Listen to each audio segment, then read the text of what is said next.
మనం విన్నాము. ఈ వారం మీకాలు గురించి కూడా మనం చూద్దాం. దావీదు యొక్క భార్య అయిన మీకాలు. ఈరోజు అంశం పేరు ఏంటంటే దావీదు భార్య మీకాలు.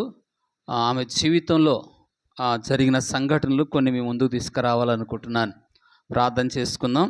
అందరూ స్త్రీలు ఎక్కువగా ఉన్నారు కాబట్టి, ఫోన్లో కూడా చర్చిలో కూడా ఉన్నారు కాబట్టి ఈ వాక్యం చూద్దాం. పరిశుద్ధుడా మహోన్నతుడైన మా తండ్రి, మీకు వందనాలు చెల్లిస్తున్నాము నాయన.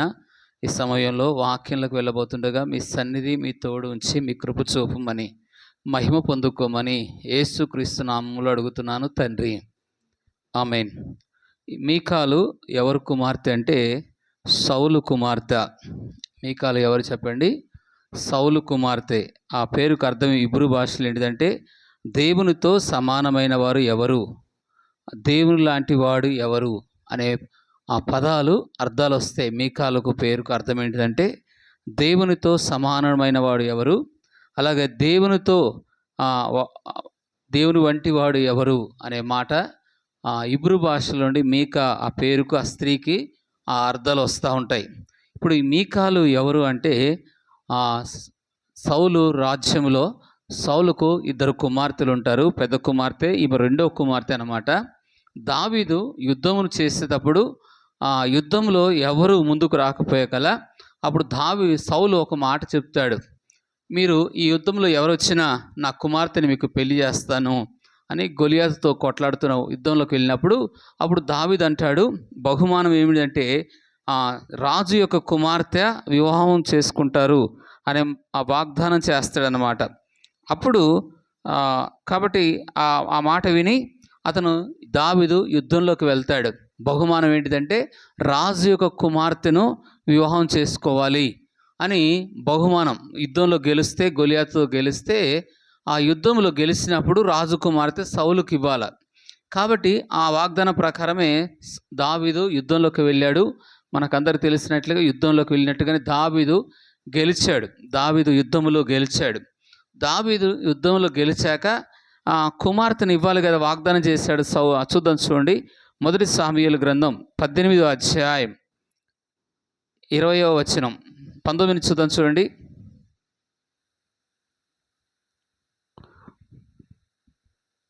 19, 20, 21 చూద్దాం.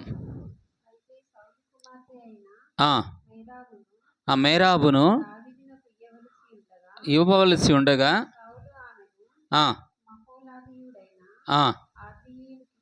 ఇచ్చి పెళ్లి చేసిన తన కుమార్తె అయిన మీకాలు దావీదు మీద ప్రేమ కలిగి ఉండగా సౌలు విని సంతోషపడంటాయి. ఇక్కడ చూస్తే తల్లిదండ్రులు మనం చూస్తే లవ్ మ్యారేజ్ అంటే ఎవరు ఇష్టపడరు కదా. ఇక్కడ సౌలు చిన్న కుమార్తె, సౌలుకు ఇద్దరు కుమార్తెలు ఉన్నారు. రెండో కుమార్తె ప్రేమ కలిగి ఉంది. ఎవరి మీద? దావీదు మీద. మొదటగా మనం బైబిల్లో చూస్తే ప్రేమ వివాహాలు ఎక్కడ కనబడతాయి అంటే యాకోబులో కనబడతాయి. యేసు ప్రభు రాకముందే 2000 సంవత్సరాల కిందమే ప్రేమ లవ్లు కనబడతాయి. అలాగా ఇక్కడ మనం చూస్తే ఈ యుద్ధంలో దావీదు గెలిచినందుకు మొదటి కుమార్తె ఇవ్వవలసి ఉండగా మొదటి కుమార్తె వేరే వాళ్ళకి ఇస్తాడు దావీదు. తర్వాత ఈ రెండో కుమార్తె ఆయనను ప్రేమించింది అని సౌలు వింటాడు. సౌలు విన్నప్పుడు చాలా సంతోషపడి, ఎందుకు సంతోషపడుతున్నంటే ఆ రెండో కుమార్తెనిచ్చి అల్లుడిని చంపుదాం అనుకుంటాడు. ఎవరు? ఇక్కడ సౌలు అన్నమాట. ఎందుకంటే దావీదుకు వేల కొలది, సౌలుకు 10,000 కొలదని స్త్రీలందరూ కూడా పాటలు పాడతారు. ఆ కోపము సౌలు తట్టుకోలేక సౌలు చాలా రోజులు దావీదు మీద కోపం పెట్టుకుంటాడు, పగ పెట్టుకుంటాడు, ద్వేషం పెట్టుకుంటాడు. ఎలాగైనా సౌలును చంపాలని ఆ కోపం పెట్టుకొని బిడ్డలను ఒకరిని పెళ్లి చేసి ఒకరినిచ్చి పెళ్లి చేద్దామని ఆ కక్ష పెట్టుకొని చేస్తాడు. అప్పుడు రెండో కుమార్తె నిమిషంలో మళ్ళీ ఏం చేస్తాడంటే మొదటి కుమార్తెనే వేరే వాడికి ఇచ్చేస్తాడు. ఈ రెండో కుమార్తె మీకాలుని ఇద్దామని తెలిసినప్పుడు మళ్ళీ ఒకటి షరతు పెడతాడు. ఏమని షరతు పెడతాడో చూద్దాం, చూడండి. 21వ వచనం. ఆమె అతనికి ఉరిగా ఉన్నట్లు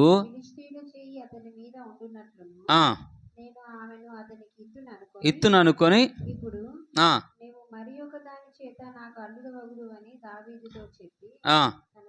ఇక్కడ కింద వచనాల్లో మనం చూస్తే ఆ దావీదు గురించి చాలా చక్కగా వివరిస్తుంది.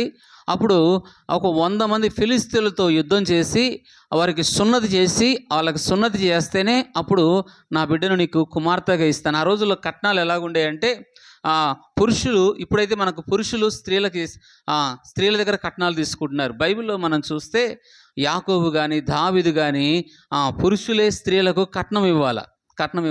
దాని నిమిత్తం వీళ్ళు యుద్ధాలు చేశారు.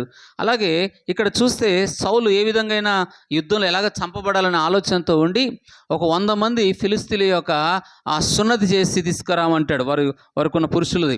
కాబట్టి ఆ సమయంలో యుద్ధంలోకి వెళ్తాడు. దావీదు గొప్ప విజయం కలిగిద్ది. విజయం వచ్చాక అప్పుడు మీకాలు ఇచ్చి పెళ్లి చేస్తాడు. మొదటి మాట మనం ఏం చూస్తామంటే ఇందులో మీకాలు ప్రేమించి పెళ్లి చేసుకుంది. ఈమె ఎవరు చెప్పండి? దావీదును ప్రేమించి పెళ్లి చేసుకున్నాక ఈమె జీవితంలో కొన్ని సందర్భాల్లో మనం చూస్తాం. ప్రేమించి పెళ్లి చేసుకుంది కానీ తర్వాత ఈమె జీవితంలో మనం చూద్దాం. మొదటగా ఏంటంటే ప్రాణం కాపాడిన భార్య. ఈ మీకాలకు మొదటి పాయింట్ ఏంటంటే చూడాలంటే ప్రాణాన్ని కాపాడింది ఒక సమయంలో. చూడండి మాట. ఇప్పుడు మీకాలు వివాహం జరిగింది. ఈ మొదటి మాటలో మనం చూద్దాం, ప్రాణం కాపాడిన భార్య. చూడండి మొదటి సామెయేలు గ్రంథం 19వ అధ్యాయం 11, 12 వచనాలు.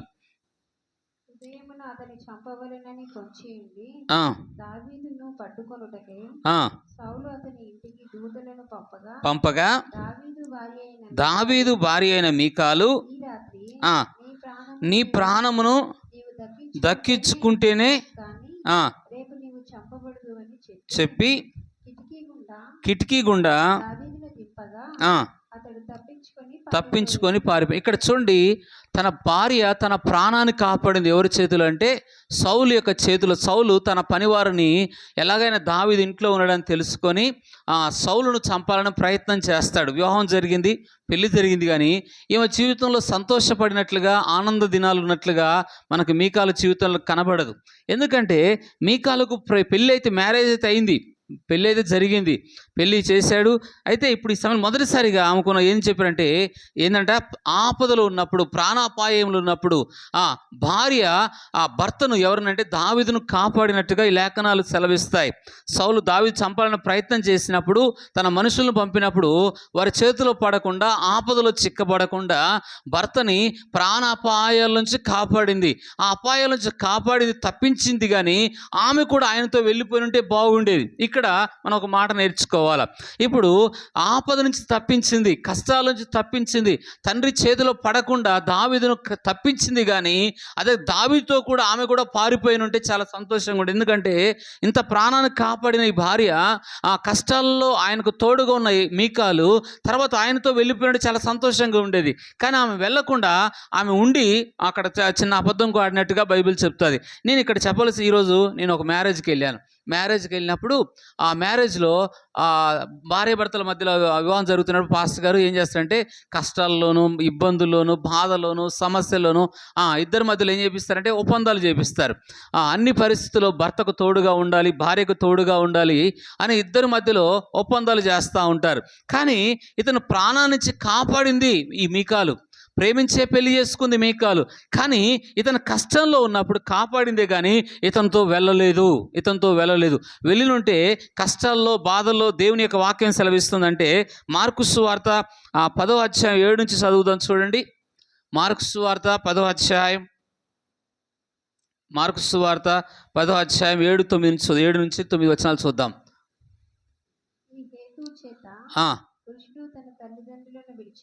తల్లిదండ్రులను విడిచిపెట్టి తన భార్యను అత్తుకొనినా. ఇప్పుడు ఎవరిని విడిచిపెట్టాలి? తల్లిని, తండ్రిని విడిచిపెట్టి భార్యని అత్తుకోవాలని ఉంది అక్కడ. కానీ ఎవరు కష్టాల్లో ఆమెను కాపాడింది, ఆపదలో కాపాడింది, సమస్యల మధ్యలో సౌలు చేతిలో కాపాడింది. కానీ తల్లిదండ్రులను వదిలేయక తల్లిదండ్రులు ఇంట్లో ఉండి భర్తను పంపించేసింది. ఆపదను కాపాడింది, కానీ కష్టాల్లో ఆయనతోటే ఉండాలి. ఆయన ఏ సమస్యలు ఉన్నా, ఏ ఆపదలు ఉన్నా, ఏ పరిస్థితులు ఉన్నా దావీదుతో ఉంటే, దావీదుకి ఎవరంటే మొదటి భార్య ఎవరంటే మీకాలు అనగా మంచి పేరు ఆమెకుంది. దేవునితో సమానమైన వాడు ఎవడు, దేవునితో వంటి వాడు ఎవడు అనే మంచి పేరు అర్థం ఉంది ఆ మీకాలకి. కానీ కష్టాలలో ఆపద తప్పించిందే కానీ తన తండ్రి ఇంటిని వదిలిపెట్టలే. బైబిల్ ఏం చెప్తా అంటే ఎప్పుడైతే వివాహం జరిగిద్దో తండ్రి ఇంటిని వదలాల. ఎవరు వదలాలా? తండ్రి ఇంటిని, తల్లి ఇంటిని వదిలి ఆ తండ్రితో ఇంకా సర్వం భర్తే. ఏ పరిస్థితులు వచ్చినా, కష్టాలు వచ్చినా, ఆపదలు వచ్చినా, ఇరుకులు వచ్చినా, ఏ వచ్చినా భర్తతోటే ఆమె జీవితం ఉండాలి, భర్తతోటే అన్నీ కలిసి ఉండాలి. కానీ కష్టంలో భర్తతో కలిసి ఉండలేదు ఈమె. ఒంటరైపోయినప్పుడు దావీదు ఆపదలో ఉన్నప్పుడు ఇతనితో వెళ్ళలేకపోయింది, కష్టంలో ఇతనితో వెళ్ళలేకపోయింది, సమస్యల మధ్యలో ఇతనితో వెళ్ళలేకపోయింది, ఇబ్బందుల మధ్యలో ఇతనితో వెళ్ళలేకపోయింది. మొదటగా మనం నేర్చుకోవాల్సింది మాట, ఆపద నుంచి కాపాడింది కానీ ప్రేమించి పెళ్లి చేసుకుంది, కానీ ఆపద నుంచి కాపాడింది కానీ కష్టంలో దావీదు తోడు లేదు. దావీదుతో సంబంధం లేదు. దావీదుకు తల్లిదండ్రులనే ఇంట్లో ఉండిపోయింది. ఎవరంటే ఈ మీకాలు. కాబట్టి మనం నేర్చుకోవాల్సిన మాట ఏంటిదంటే ఏముండాలా? రూతు ఒక మాట అంటది, నీ దేవుడే నా దేవుడు, నీ జనమే నా జనము, నీ బంధువులే నా బంధువులు, నిన్ను మాత్రం విడిచిపెట్టనంటది. అత్తనే ఆమె విడిచిపెట్టకుండా ఉంటే ఇంకా భర్తతో ఇంకెంత ఉండాలామే? భర్త ఏదైనా ఉండాలంటే ఒక వివాహం జరిగిన తర్వాత సమస్తం భర్త అయి ఉండాలి. ఏమై ఉండాలంటే ఎటువంటి కష్టాలు వచ్చినా, ఇబ్బందులు వచ్చినా తల్లిదండ్రులు విడిచి ఎవరిని వెంబడించాలంటే ఒక భార్య భర్తనే వెంబడించాలి, భర్తతోడే ఉండాలి. తల్లిదండ్రులు ఇంట్లో ఉంటారని వీలు అవ్వదు. కాబట్టి ఈ మీకాల దగ్గర మనం నేర్చుకోవాల్సిన మాట, భర్తతో వెళ్ళలేకపోయింది. రూత్ అన్నది నీ దేవుడే నా దేవుడు, నీ జనమే నా జనము అని తన తల్లిదండ్రుల ఇంటిని వదిలేసి ఎక్కడికి వచ్చిందంటే బెత్లెహేముకి వచ్చింది. భర్త లేకపోయినప్పటికీ కూడా అత్తను వెంబడించినట్టుగా మనం చూస్తాం, అత్తను అత్తుకున్నట్టుగా మనం చూడగలుగుతాం. బైబిల్లో చూస్తే భర్తను అత్తుకోవాలి అని దేవుని యొక్క వాక్యం సెలవిస్తుంది భార్య భర్తల గురించి. కాబట్టి ఈమె కష్టాల్లో భర్తతో వెళ్ళలేకపోయింది. ఆపదల మధ్యలో, ఇబ్బందుల మధ్యలో భర్తతో వెళ్ళలేకపోకుండా విడిచిపెట్టినట్టుగా ఇక్కడ మనకు కనబడుతుంది. రెండో మాట చూద్దాం. ఆదికాండం 35వ అధ్యాయం 35వ అధ్యాయం 2వ వచనం చూద్దాం. చూడండి, ఆదికాండం 35వ అధ్యాయం 2వ వచనం. తన ఇంటి వారితోను తన యొద్దనున్న వారందరితోను అందరితోనూ మీ యొద్దనున్న అన్య దేవతలను పారవేసి మిమ్మును మీరు శుచిపరచుకొని మీ వస్త్రములను మార్చుకొనుడి, మనము లేచి బేతేలుకు వెళ్దాం. ఇక్కడ చూడండి, యాకోబు మనం చూస్తే యాకోబు తన భార్య, పిల్లలు, తన కుటుంబం అంతా కూడా భర్తకు మాటకు లోబడినట్టుగా మనం చూడగలుగుతాం.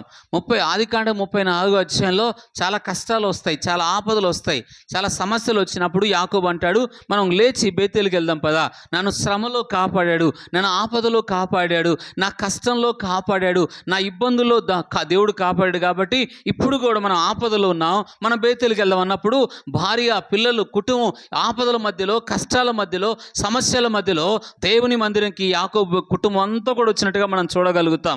కానీ ఈయన కష్టాల్లో ఉన్నప్పుడు దావీదుతో మీకాలు వెళ్ళలేదు. నా పాయింట్ ఏంటిదంటే కష్టాలలో కూడా భర్తతోటే ఉండాలా, ఇబ్బందులు వచ్చినా భర్తతోటే ఉండాలా, శ్రమలు వచ్చినా భర్తతో ఉండాలా. ఎప్పుడైతే ఒక వివాహం జరిగిందో సమస్యలు వాళ్ళ జీవితాల్లో ఒంటరిగా అవనే అవ్వకూడదు. ఒకరోజు అంట ఒక భార్యాభర్తలు గొడవ వచ్చిందంట. గొడవ వచ్చి ఆ గొడవలో ఒకరోజు భార్యాభర్తలు మాట్లాడుకోవట్లేరు. ఇద్దరు మాట్లాడుకోపోయాకల్లా ఈ భర్త తెల్లవారు ట్రైన్కి వెళ్ళాలంట. ట్రైన్కి వెళ్ళినప్పుడు అప్పుడు ఒక జరిగిన సంగతి ఒక పాస్టర్ గారు చెప్పాడు వాళ్ళ వివాహంలో.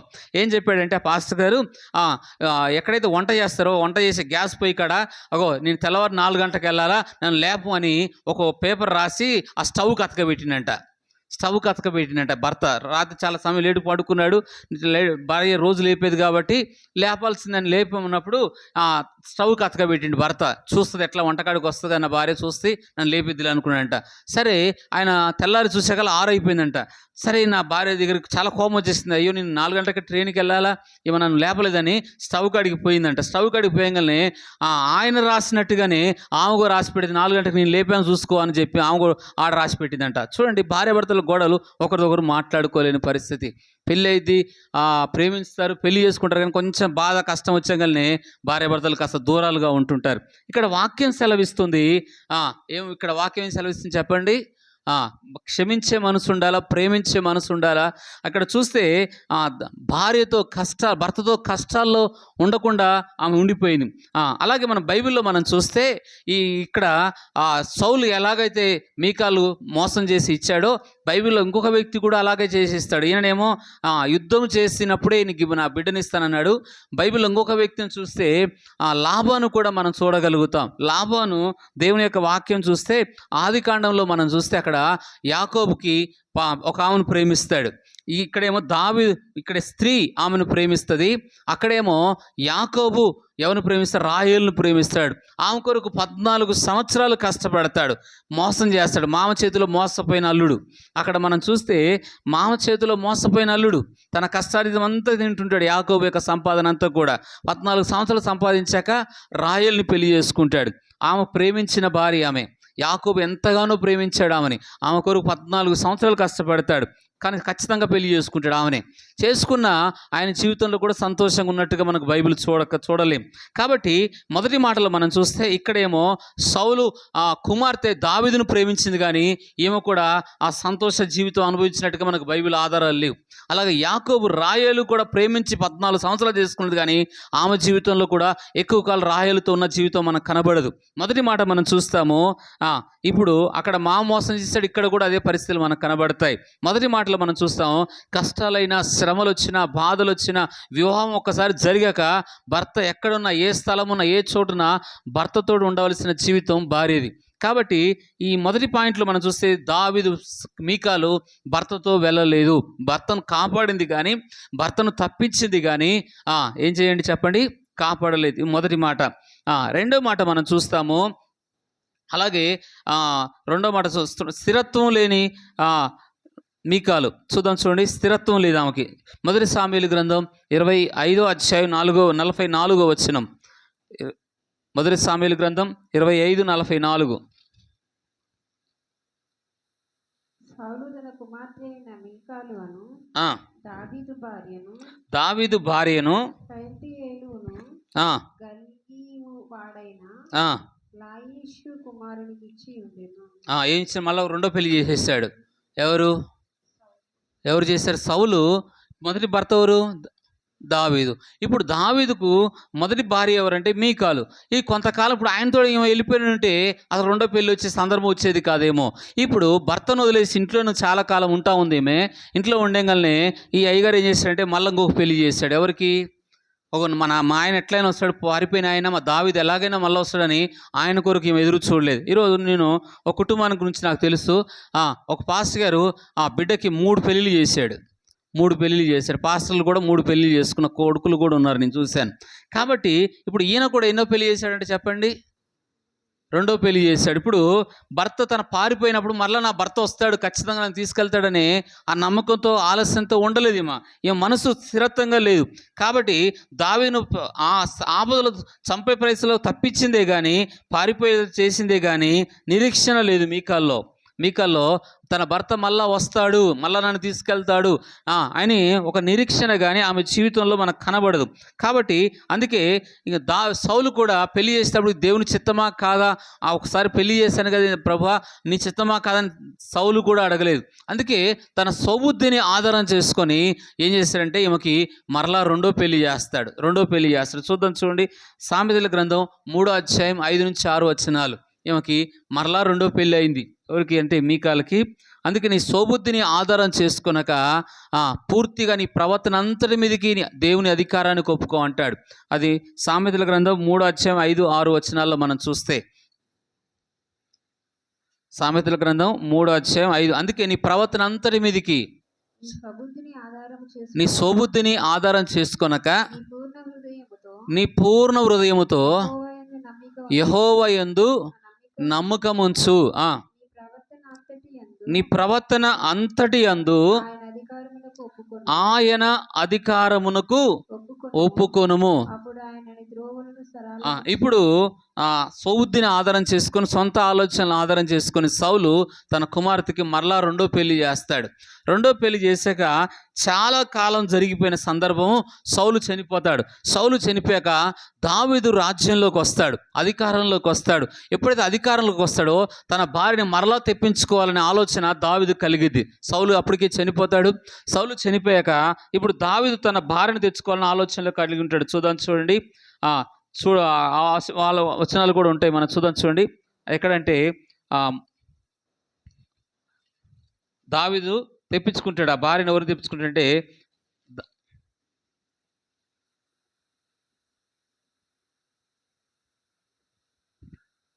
తెప్పించుకొని మళ్ళా వివాహం చేసుకుంటాడు. దావీదు మరలా మీకాలను మళ్ళా పెళ్లి చేసుకుంటాడు, మళ్ళా ఆమె చేర్చుకుంటాడు. ఇప్పుడు జరిగాక మూడో సందర్భం మనం చూస్తే భర్తను అపహాసం చేసిన మీకాలు. మూడో మాట ఏంటిదంటే ఎవరిని అపహాసం చేసింది చెప్పండి? రెండో మాటలు ఏమో వివాహం చేసుకుంది. తర్వాత కొంతకాలం అయ్యాక సౌలు చనిపోతాడు. సౌలు చనిపోయాక దావీదు తన మొదటి భార్య అయిన మీకాలను మరలా తెచ్చుకుంటాడు.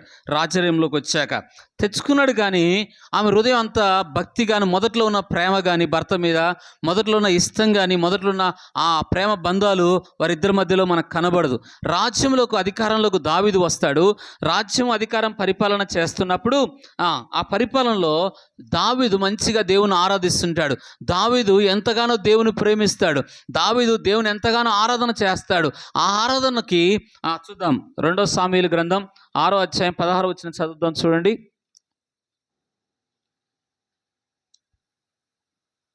యెహోవా మందసము దావీదుపురమునకు రాగా సౌలు కుమార్తెయగు మీకాలు కిటికీలో నుండి చూచి యెహోవా సన్నిధిని గంతులు వేయుచు నాట్యమాడుచున్న దావీదును కనుగొని తన మనస్సులో అతని హీనపరిచెను. చూసారా ప్రేమ, భార్యాభర్తల మధ్యలో ప్రేమ ఏం కనబడుతుంది ఇక్కడ చూస్తే.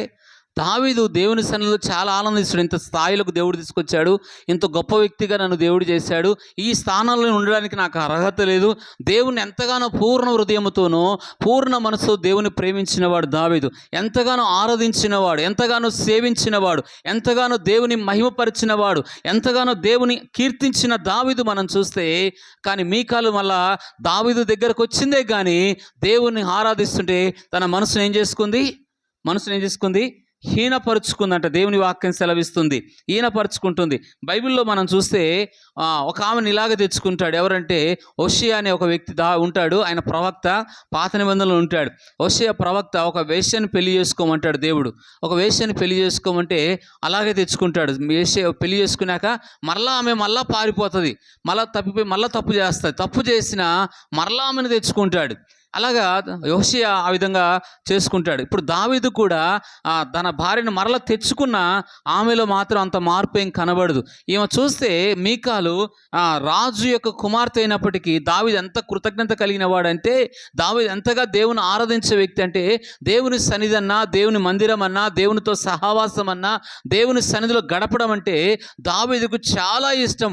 ఆ సన్నిధిలో నాట్యం చేస్తూ ఉంటాడు, ఆనందిస్తూ ఉంటాడు. రాజు తన వస్త్రాలు ఊడిపోయినప్పటికీ కూడా ఎంతగానో ఆరాధన చేస్తాడు దావీదు. ఈ వచనంలో మనం చూస్తే దావీదును చాలా హేళనగా ఏం చేసుకుందంట ఆమె మనసులో. ఏం చెప్పండి? మనసులో హీనపరుచుకుందంట. ఎవరి మీద? దావీదు మీద. ఎందుకు ఇంత హీనపరుచుకుంది? దావీదేం పాపం చేయట్లేడు కదా, దావీదేం తప్పు చేయట్లేడు కదా. తప్పు చేయకపోయినా మీకాలు తన మనసును హీనపరుచుకుందని దేవుని యొక్క వాక్యం సెలవిస్తుంది, హీనంగా. కాబట్టి దావీదు కృతజ్ఞత కలిగి ఉన్నాడు, కానీ ఆమె మాత్రం కృతజ్ఞత కలిగి ఉండలేదు. ఆరాధన చాలా తక్కువగా చూసింది.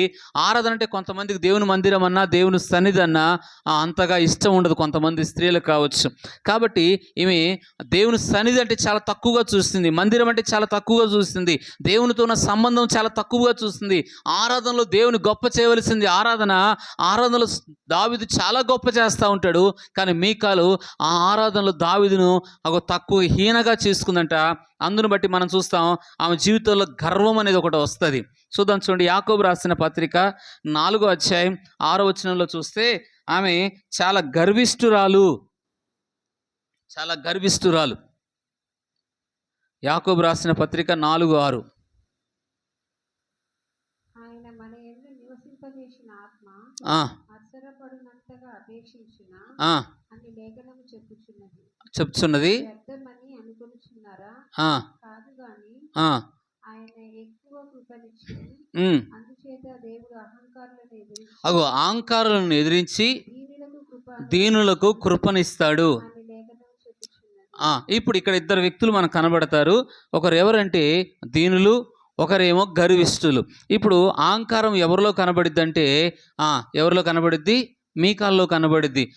దేవుని ఆరాధించేవారు ఆత్మతోనూ సత్యముతోనూ ఆరాధించవలసిందని వాక్యం చెప్తుంది. ఈమె స్థాయి రాజ్యంలోకి వచ్చాక ఒక రాజు భార్య అయి ఉండి ఆ స్థాయిని మర్చిపోయి దేవుడికి ఇచ్చిన స్థాయి, అయ్యో దేవుణ్ణే కదా నా భర్త ఆరాధన చేస్తుంది, ఘనపరుస్తుందని అనుకోకుండా చాలా గర్వం వచ్చేస్తుంది. ఆమె గర్వాన్ని బట్టి దేవుడు ఆమె జీవితాంతం మొత్తం గుడ్రాలుగా చేస్తాడు. దేవుడు అసలు పిల్లలు లేకుండా చేస్తాడు. చూసారా? ఇక్కడ మన తర్వాత పాయింట్లో మనం చూస్తాం. ఇప్పుడు దావీదే మంచి ఆరాధికుడు. దావీదుకు వేరే భార్యలు ఉంటారు, వాళ్ళందరికీ పిల్లలు పుడతారు, కానీ ఈ మీకాలకు మాత్రం దేవుడు పిల్లలు ఇవ్వడు. ఎందుకంటే దేవుని సన్నిధి అంటే ఏమో చాలా తక్కువగా చూసినామే, ఆరాధన చాలా తక్కువగా చూసినామే, మందిరం అన్నా దేవుని తక్కువగా చూసినట్టుగా మనకు కనబడిద్ది. అందుకే బైబిల్ అంటుంది ఆరాధించేవారు ఆత్మతోనూ సత్యముతోనూ ఆరాధించాలని ప్రభు చెప్పాడు. కాబట్టి ఈయన మంచి ఆరాధన చేస్తుంటే ఈయనగా చూసుకున్న ఆమెలో గర్వం ఉన్న హృదయంలో దేవుని ఆరాధించలేరు, గర్వం ఉన్న హృదయంలో దేవుని ఘనపరచలేరు, గర్వం ఉన్న హృదయంలో దేవుని మహిమపరచలేరు. దేవుడు వారి జీవితంలో కృపనివ్వడు. దేవుడు ఎవరికి కృపనిస్తాడంటే ఎవరైతే తగ్గించుకుంటారో వారికి, దీనులకు దేవుడు కృపనిస్తాడు. ఈ మీకాలకు ఏమి ఇవ్వలేదంటే దేవుడు కృపనివ్వలే. గర్వం వల్ల దేవుడు గర్భాన్ని దేవుడు మూసేసినట్టుగా దేవుని యొక్క వాక్యం సెలవు. చూద్దాం, చూడండి. ఆ మాట కూడా విమర్శించే హృదయము ఆశీర్వాదాన్ని కోల్పోతారు. చూద్దాం, చూడండి. 2 సామెయలు గ్రంథం 6వ అధ్యాయం 22వ వచనం మనం చూద్దాం. దేవుడు ఇంకొక పిల్లలు లేకుండా చేసేస్తాడు. కారణం ఏంటో మనం చూద్దాం. ఇక్కడ ఇంతకంటే మరి ఎక్కువగా నేను ధృవీకరింపబడి నా దృష్టికి నేను అల్పుడనై నీవు చెప్పిన పనికత్తల దృష్టికి గరుడనవుతున్నానే. మీకాలుతో అనగా మరణం వరకు సౌలు కుమార్తెయగు మీకాలు పిల్లలను కనకై ఉండెను. చూడు ఎంత తృణీకరించిందో భర్తని. పిల్లలు లేకుండా ఎందుకు చేసి గొడ్రాలుగా అయింది వచ్చింది. ఎందుకంటే ఈమెలో ఉన్న గర్వం, ఎవరి హృదయంలో గర్వం ఉంటుందో వారి జీవితాల్లో దేవుడు కార్యాలు చేయడు. వారు దేవుని పిల్లలుగా ఉండొచ్చు, దేవుని కుటుంబంగా ఉండొచ్చు, ఆ సౌలు కుమార్తె రాజు కుటుంబంగా ఉండొచ్చు. సౌలు కుటుంబం ఎంత నాశనం అవడం గల కారణం ఏంటంటే గర్వం. దావీదు కుటుంబం రేపు చూడొచ్చు మనం. దావీదు కుటుంబం అంతకంతకు నీరసిల్లింది. దావీదు కుటుంబం సౌలు కుటుంబం అంతకంతకు నీరసిల్లింది. దావీదు కుటుంబం అంతకంతకు వర్ధిల్లిందని దేవుని వాక్యం సెలవు. సౌలు కుటుంబం అంతకు నిరసిల్లడానికి కారణం ఏంటంటే ఒక గర్విష్టి హృదయం, గర్వం కలిగిన హృదయం. సౌలు కుమార్తెలో కూడా చాలా గర్వం ఉంటుంది, అతిశయం ఉంటుంది. ఆ గర్వాన్ని బట్టి దేవుడు ఏం చేశాడంటే ఏమో గర్భము పిల్లలు లేకుండా, చూడండి, యెహోవా పిల్లలు లేకుండా చేశాడని బైబిల్ చెప్తుంది. ఎందుకు పిల్లలు లేకుండా చేశాడంటే ఆమె హృదయం ఎలాగో చెప్పండి, గర్వంతో ఉంది. దావీదు అంటాడు, ఇంతకంటే నన్ను ఎక్కువ తృణీకరించారు, నేను ఈ రాజ్యంలో ఈ స్థానంలో రావడానికి ఎంతోమంది చేత నేను తృణీకరించబడ్డాను, ఎంతోమంది చేత అవమానపరచబడ్డాను, ఎంతోమంది చేత తక్కువ చేయబడ్డాను, ఎంతోమంది చేత నేను శ్రమలు అనుభవించాను. కానీ నేను ఈ స్థాయిలోకి తీసుకొచ్చింది ఈ దేవుడే, ఈ ఆరాధనే, ఈ గొప్పతనమే నన్ను ప్రభువు ఈ స్థాయిలోకి తీసుకొచ్చాడు. దావీదు గొర్రెలు కాస్తున్నప్పుడు ఎలాగ ఆరాధన చేశాడో, దావీదు ఒంటరిగా ఉన్నప్పుడు ఎలాగ ఆరాధన చేశాడో, అలాగే జనుల మధ్యలో, ప్రజల మధ్యలో దావీదు అంటాడు, నేను దేవుని మందిరానికి వెళ్ళి, ఏమంటాడు దావీదు, దేవుని మందిరానికి వెళ్ళి జనులు చెప్పినప్పుడు నేను సంతోషించితిని అంటాడు. దావీదు మందిరానికి అడుగుతారు, జనులు అడిగినప్పుడు, అయ్యా మేము మందిరానికి వెళ్ళాలనుకుంటామంటే నేను సంతోషించానంటాడు. అంటే కొంతమందికి ఆపద వచ్చినప్పుడు, కష్టం వచ్చినప్పుడు దేవుని మందిరం కనబడింది, కానీ దావీదుకు మాత్రం ఎప్పుడు కూడా కష్టాలు ఉన్నా లేకపోయినా, సమస్యలు ఉన్నా లేకపోయినా దేవుని ఎక్కువగా ప్రేమించిన వాడు దావీదు, దేవుని ఎక్కువగా స్తుతించిన వాడు దావీదు, దేవుని ఎక్కువగా ఆరాధించిన వాడు దావీదు. దేవుని ఎక్కువ ఘనపరిచాడు. ఈ మీకాలో చూస్తే గర్వం, మొదట్లో చూస్తే ఆరంభం బాగుంది. అది భర్తను దేవుని వంటి వాడు, ఎంత మంచి పేరు, అర్థం మంచి పేరు ఉంది.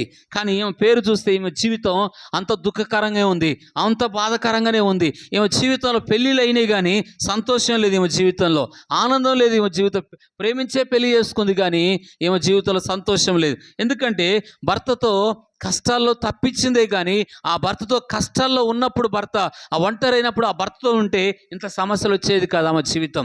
అందుకే మొదటి మాట, భర్త వివాహం చేసుకున్న కష్టాలైనా, బాధలైనా, శ్రమలైనా ఏ వచ్చినా భర్తతోటే ఉండాలి. మొదటి మాట రెండో మాట, అందుకే రూతు అలాగే ఉంది. రూతు నీ దేవుడే నా దేవుడు, నీ జనమే నా జనం అన్నది రూతు. అలాగే శ్రమలు వచ్చినప్పుడు, ప్రజలు శ్రమలు వచ్చినప్పుడు యాకోబు సంతానం అంతా దేవుని మందిరానికి వచ్చారు. అలాగా దేవుని ఆ కుటుంబముగా దేవుని సన్నిధికి రావాలి అని దేవుని యొక్క వాక్యం సెలవిస్తుంది. ఇది మొదటి మాట. రెండో మాట, ఆమెకు స్థిరత్వం లేదు. మొదటి వివాహం చేసుకుంది, నా భర్త మరలా నా కొరకు వస్తాడు, నన్ను తీసుకెళ్తాడనే నమ్మకం లేక మరలా తండ్రి మాట వినేసి రెండో పెళ్లి చేసుకుంది. రెండో పెళ్లి చేసుకున్న కొంతకాలమే ఆ భర్తడు ఉంది, కానీ ఆమె జీవితం అంతా దుఃఖమే. కానీ సౌలు చనిపోయాక మరలా దావీదు తన భార్యను తెచ్చుకుంటాడు. రెండో మాట. మూడో మాట మనం చూస్తే, భర్తను అపహాస్యం చేసిన భార్య దేవుని ఆరాధిస్తుంటే, దేవుని గణపరుస్తుంటే, దేవుని మందస్సం ఎదుట దేవుని సన్నిధిలో గొప్ప చేస్తూ ఉంటే అపహాస్యం చేసి ఈయనపరిచి తృణీకరించిన వల్ల ఈమె జీవిత 4 పాయింట్లు మనం చూస్తాము. గర్వం వచ్చేసింది హృదయంలో. దేవుడు పిల్లలు లేకుండా చేసేసాడు. గర్వం వల్ల ఏమో పిల్లలు లేకుండా దేవుడు చేస్తాడు.